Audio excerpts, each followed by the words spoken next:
प्रशांत किशोर जो बातें कह रहे हैं कि गिरिराज सिंह की कुंडली अब खोली जाएगी, तो आखिर प्रशांत किशोर किस तरह की कुंडली खोलना चाहते हैं? इन तरह की बातें करके वो जो अपनी राजनीति करते रहे हैं, वो उसी तरह की राजनीति करेंगे। उनके ऊपर आरोप लगाया कि आप जो बेगूसराय में रहने वाले कुशवाहा समाज के लोग हैं, आप उनके वोट को पाने के लिए ऐसा कर रहे हैं। एक प्रयोग भूमि में अगर ये बड़ा कुछ करके दिखाते हैं, एक जनता के सामने नजीर पेश करते हैं, बेहतरीन एक सैंपल के तौर पे बांकीपुर के नए नवेले विधायक प्रशांत किशोर लगातार बीजेपी के बड़े नेताओं को आड़े हाथ लेते नजर आ रहे हैं। अब हाल ही में उनका निशाना गिरिराज सिंह, जो कि केंद्रीय मंत्री हैं, उन पर देखने को मिला। आपको बता दें कि बीते दिनों में गिरिराज सिंह ने भी प्रशांत किशोर पर कई तरह के आरोप लगाए थे। उन्होंने आरोप लगाया था कि जो आपने एक फॉल्स नैरेटिव बांकीपुर की जनता के बीच सेट किया कि बीजेपी के नेताओं का ऐसा सोचना है कि हम किसी भी कुत्ते बिल्ली को टिकट दे देंगे और वो बांकीपुर का विधायक बन जाएगा।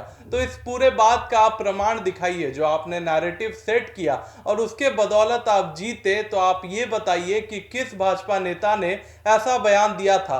तो अब प्रशांत किशोर भी उनके बयान पर तीखा पलटवार करते नजर आए हैं और उन्होंने कहा है कि गिरिराज सिंह के बातों को ध्यान नहीं देना चाहिए और वो जिस तरह की टीका टिक्की की बातें करते हैं, उन्हें केवल उन्हीं चीजों तक समर्पित रहना चाहिए। इसी पूरे मुद्दे पर दोनों नेताओं के बीच तीखी जो बयानबाजी चल रही है, वो और आने वाले समय में कैसा मोड़ लेता है। लेकिन उसके पहले आज हम बात करेंगे कि सर, जैसा कि हमने देखा कि प्रशांत किशोर गिरिराज सिंह पर निशाना साध रहे हैं। उन पर वो कहते नजर आए कि वो जिस तरह की बयानबाजी करते हैं, हिंदू मुस्लिम को लेकर बयान देते हैं, वो इसी तरह की बातें करें। इस पर आपका क्या कहना है सर? देखिए, प्रशांत किशोर ने जो बड़ा हमला बोला है गिरिराज सिंह पे, वो कोई अकारण नहीं है। दरअसल प्रशांत किशोर ने एक बड़ा सवाल पूछा है कि टेक्सटाइल मिनिस्टर हैं और आखिर बेगूसराय के लिए उन्होंने क्या किया, बिहार के लिए क्या किया। एक फैक्ट्री तक वे अब तक नहीं लगवा पाए हैं।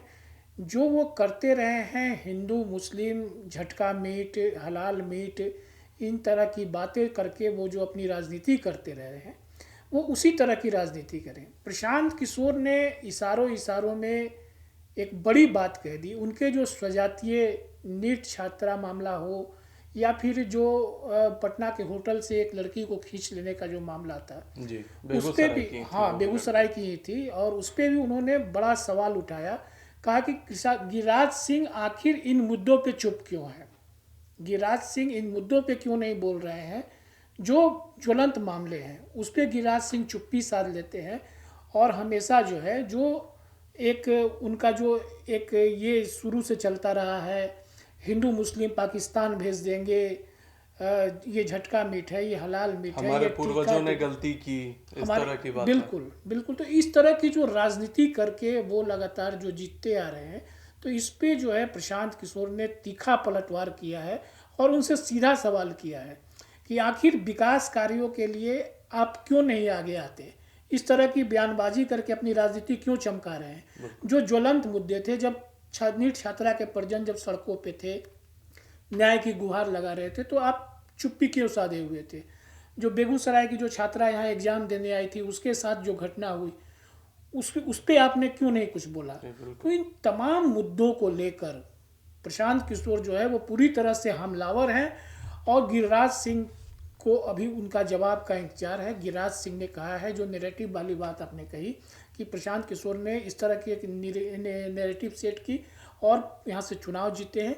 लेकिन प्रशांत किशोर जिस तरह से अपने विधानसभा क्षेत्र में काम कर रहे हैं, लगातार नौकरी की बात के बाद भी लोगों से मिल रहे हैं, नौकरी की बात कर रहे हैं और एक टाइम बॉन्ड, उन्होंने टाइम समय सीमा सेट की है, तय किया है कि इतने दिनों में 10,000 रोजगार देंगे, लोगों का राशन कार्ड, जो छोटी छोटी समस्याएं हैं जिससे पब्लिक आहत है यहाँ की, उसको लेकर भी लगातार जो है वो अभियान चलाते नजर आ रहे हैं। बयान तो बयान सर, गिरिराज सिंह के बयान पर तो प्रशांत किशोर ने प्रतिक्रिया दी ही, उनको खरी खोटी सुनाई ही, लेकिन साथ ही उन्होंने ये भी कहा कि बीते दिनों में आप सम्राट चौधरी जी की, जो कि हमारे बिहार के मुख्यमंत्री हैं, उनकी तरफदारी बहुत ज्यादा करते नजर आ रहे हैं। उनके ऊपर आरोप लगाया कि आप जो बेगूसराय में रहने वाले कुशवाहा समाज के लोग हैं, आप उनके वोट को पाने के लिए ऐसा कर रहे हैं और सम्राट चौधरी के समर्थन में इतना बयान दे रहे हैं।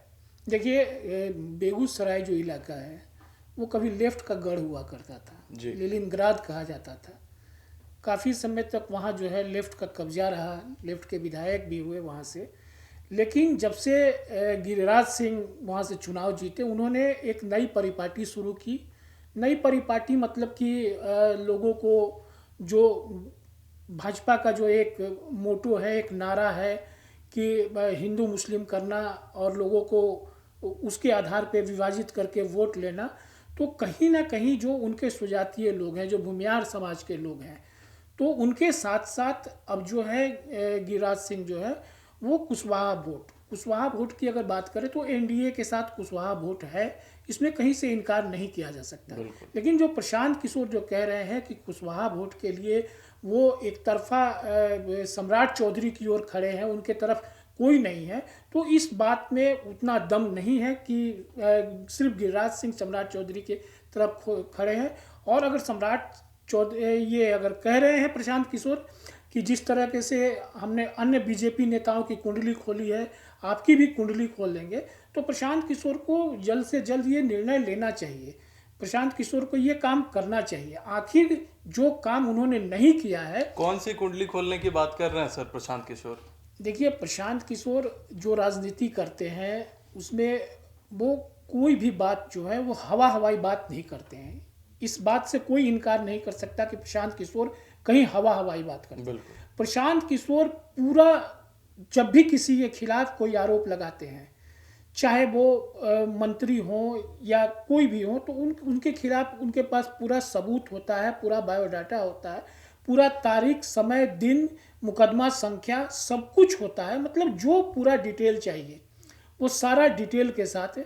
अब देखना ये दिलचस्प होगा कि आखिर गिरिराज सिंह की जो कुंडली खोलने की बात कह रहे हैं, उस कुंडली में आखिर क्या है, आखिर क्या निकल के सामने आता है। प्रशांत किशोर जो बातें कह रहे हैं कि गिरिराज सिंह की कुंडली अब खोली जाएगी, तो आखिर प्रशांत किशोर किस तरह की कुंडली खोलना चाहते हैं, आखिर किस तरीके के उन पे आरोप हैं या किस तरीके के कार्य उन्होंने किए। हाँ, ये सही बात है कि बिहार में केंद्रीय मंत्री उनके रहते हुए विकास का कोई कार्य, बड़ा कार्य, खास करके टेक्सटाइल मंत्रालय की अगर बात बिल्कुल टेक्सटाइल अगर जिसकी बात करें, हालांकि कुछ जगहों पे चंपारण वगैरह में टेक्सटाइल हब वगैरह बना है, लेकिन वो कोरोना काल में जो लोग लौट के आए थे वो लोग वहाँ पे काम कर रहे हैं। लेदर हब मुजफ्फरपुर में डेवलप हो रहा है, ये तमाम जो है काम हो रहे हैं। लेकिन बड़ा जो काम होना चाहिए, केंद्रीय मंत्री के रूप में जो काम बिहार के लिए होना चाहिए, जिस तरीके से सरकार का रोजगार पे फोकस है और मुख्यमंत्री सम्राट चौधरी लगातार कहते रहे हैं कि 1 करोड़ जो है वो नौकरी और रोजगार 5 सालों में हम लोगों को देंगे। इसके लिए काम भी हो रहे हैं। नौकरी रोजगार ऐसा नहीं कि नहीं मिल रहा है बिहार में। हाल फिलहाल में ही कई अधिकारियों को नियुक्ति पत्र बिल्कुल, अभी जो बीपीएससी से जो नियुक्त हुए उनको, या अभी जो शिक्षकों की बहाली होनी है, या 23,000 से पुलिस की बहाली, 23,000 से अधिक पदों पे जो पुलिस की बहाली होनी है, 2.5 महीने में प्रक्रिया पूरी होनी है। उसके बाद से जो शिक्षकों की बड़ी संख्या में बहाली है। हालांकि शिक्षकों की बहाली में इस बार जो है एक नया नियम लाया गया है। नया नियम ये है कि अब उनको पहले पीटी देना होगा, नहीं प्रिलिमिनरी टेस्ट देना होगा, उसमें जो पास होंगे उनको मेंस का एग्ज़ाम देना होगा, और उसके बाद जो सफल होंगे उनको जो है वो नियुक्त किया जाएगा। तो सरकार का साफ मानना है कि शिक्षा की गुणवत्ता बेहतर हो और अच्छे लोग जो हैं वो शिक्षक के पद के लिए चुन के आए। लेकिन जहाँ तक गिरिराज सिंह की बात है, कोई बड़ा टेक्सटाइल हब बिहार में बनता नहीं दिख रहा है। कोई बड़ा निवेश जो है टेक्सटाइल के क्षेत्र में अभी तक धरातल पे नज़र नहीं आ रहा है। एमओयू हुआ हो वो अलग बात है, लेकिन धरातल पे ऐसा कुछ नज़र नहीं आ रहा है। तो गिरिराज सिंह को निश्चित रूप से अब ये काम करना होगा। सिर्फ हिंदू मुस्लिम झटका मीट, टीका टिप्पणी और केसरिया और हरा गमछा ये सब कह के अब जो राजनीति वो अपनी चमकाते रहे हैं, वो राजनीति अब नहीं चलने वाली है बिहार में, क्योंकि प्रशांत किशोर जैसे जो पढ़े लिखे लोग हैं, जो दिग्गज लोग हैं, जो सभी और एक नई राजनीतिक ट्रेंड शुरू करना चाहते हैं। हाँ बिल्कुल, और ये नया जो ट्रेंड है वो बिहार में शुरू भी होना चाहिए, लोगों को अवेयर भी होना चाहिए। जिस तरीके से जैसे बांकीपुर की हम बात करें तो एक प्रयोग भूमि जो है बिल्कुल वो प्रशांत किशोर को मिली है, और इस प्रयोग भूमि में अगर वो काम करके, अभी उनके पास लगभग 4 साल का मौका है, अगर वो काम करके दिखा देते हैं तो अपने प्रयोग भूमि में वो काम करते हैं और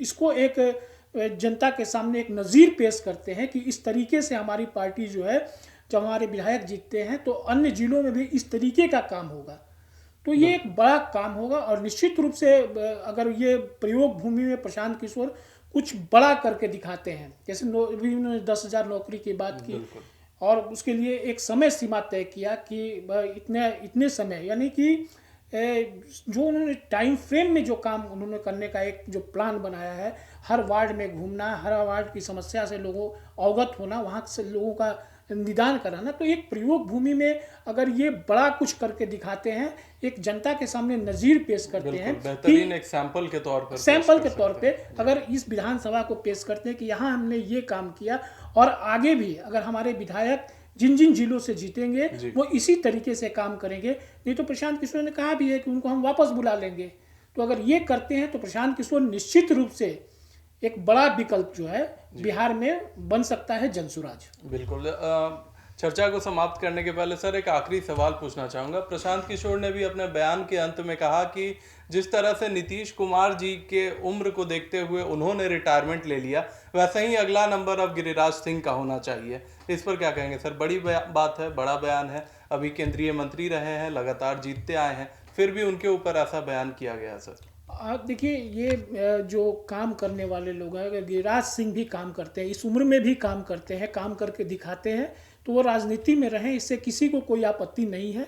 लेकिन जिस तरीके की उनकी राजनीति है उसमें अब निश्चित रूप से बदलाव उनको लाना पड़ेगा, और नहीं लाएंगे तो निश्चित रूप से नीतीश कुमार ने खुद अपना पद छोड़ा, स्वेच्छा से पद छोड़ा, और वो राज्यसभा गए, राज्यसभा मेंबर बन के वो गए। लेकिन गिरिराज सिंह के बारे में अगर इसी बात कही जा रही है, तो अगर कोई एक नया विकल्प मिलता है लोगों के सामने, नया विकल्प मिलता है, तो निश्चित रूप से उनकी परेशानी बढ़ सकती है, और मुझे लगता है कि इस ट्रेंड के ऊपर बीजेपी की भी नजर है। हाँ, क्योंकि नितिन नवीन की सीट गई है बिल्कुल। तो वैसे में प्रशांत किशोर के बयान को हल्के में नहीं लिया जाएगा। हाँ, हल्के में तो नहीं लिया जा सकता। जब अब काम करने वाले जो लोग हैं उन्हीं को मौका मिलेगा, वही आगे चल पाएंगे, वही आगे जीत पाएंगे, संसद या विधानसभा में वही लोग पहुंच पाएंगे। अभी देखिए, मुखिया का चुनाव जो है वो परिसीमन के कारण इस साल ही होने वाला था, दिसंबर तक में, लेकिन वो टल गया है। अगले साल जब होगा तो प्रशांत किशोर जो है वो पंचायत चुनाव में भी उतरेंगे, अपने युवाओं को उतारेंगे, अपने लड़कों को उतारेंगे, और जो पंचायत स्तर से जो एक विकास का उनका एक सिलसिला शुरू करने का जो उनका खाका है, एक प्लान है, उसको पंचायत स्तर से वो इम्प्लीमेंट करेंगे। और निश्चित रूप से जो है जब अगला विधानसभा चुनाव होगा तो उसमें अगर प्रशांत किशोर कुछ बेहतर करके दिखाते हैं, जैसे पंचायत चुनाव में ही जो अब कहते हैं कि हम अपने युवाओं को उतारेंगे, जो बेहतर जो युवा पंचायत के होंगे उनको मुखिया, जिला परिषद, वार्ड सदस्य, वार्ड मेंबर के रूप में हम लड़ाएंगे, उनके माध्यम से विकास का कार्य कराएंगे। लेकिन अब जो है वो जो सिर्फ इस तरीके की जो राजनीति बिहार में होती थी, हरा गमछा, पीला गमछा, लाल गमछा, केसरिया गमछा, झटका मीट, हलाल मीट, टीका, चंदन, पाकिस्तान भेज देंगे, पाकिस्तान चले जाना चाहिए, तो इस तरीके की सिर्फ बयानबाजी करके जो लोग राजनीति कर रहे हैं उन्हें संभल जाना चाहिए, सतर्क हो जाना चाहिए, और अपने क्षेत्र के विकास में लगना चाहिए, ताकि जनता उनको अगली बार फिर चुन के भेज सके। नहीं तो बड़ी मुश्किलें ऐसे लोगों के साथ आने वाली हैं। जी बिल्कुल, बिहार में एक नए राजनीतिक ट्रेंड की शुरुआत हो गई है। ये एक प्रयोग है। आने वाले समय में जो भी लोग, जो भी नेता हो, विधायक हो, सांसद हो, जो भी विकास की राह पर रहेंगे, हमारी आशा रहेगी कि उनकी जीत हो। और ऐसे ही बेहद महत्वपूर्ण चर्चाओं के लिए बने रहें देशवा न्यूज़ के साथ। तब तक के लिए मुझे दीजिए इजाज़त। नमस्कार।